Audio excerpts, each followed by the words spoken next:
I'm now in Laramie, Wyoming, in front of JJ's Bar, which used to be known as the Fireside Bar. This is the bar in 1998 where Matthew Shepard was lured to his death. Two men who had plotted earlier in the evening to rob a gay man came to this bar and asked Shepard if he needed a ride home. Matthew, as everyone knows, was brutally beaten and tortured and tied to a fence out in a rural part of Wyoming where he was left to die, and he died shortly thereafter in a hospital.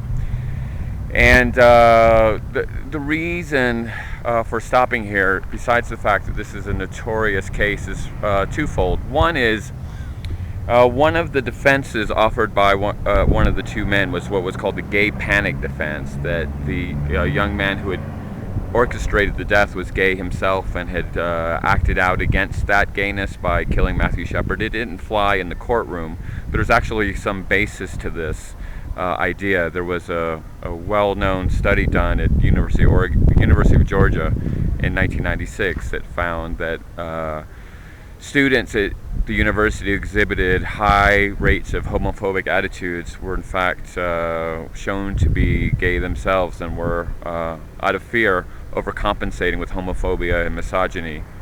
And so whenever I hear someone talk negatively about gay Americans or anybody who fits that profile, I think that they may be in the closet. Just pick your favorite Republican anti-gay activist who's found with a boy on the side. The other reason for making this stop is that Congress has passed finally a hate crime prevention law which is now called the Matthew Shepard Act.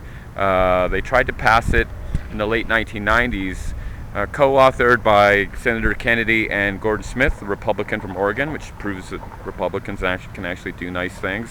But Congress took a holiday to impeach the president, and they passed it again a year ago, but President Bush refused to sign it because it covered sexual orientation. We have civil rights laws, but we don't have civil rights laws to protect on the basis of sexual orientation or gender or disability. Congress just last week passed the Matthew Shepard Act. It was passed first in the House and now in the Congress, and they have to do a little bit of wordsmithing so the two sync up. But President Obama has promised to sign this hate crime law, which will give federal law enforcement authority to investigate things like the Matthew Shepard murder, which, by the way, in the state of Wyoming is not a hate crime because there are no hate crime laws in the state of Wyoming, Dick Cheney state, so there you go. But Matthew Shepard's death is something that we'll talk about all the time, and if this law is signed by the president,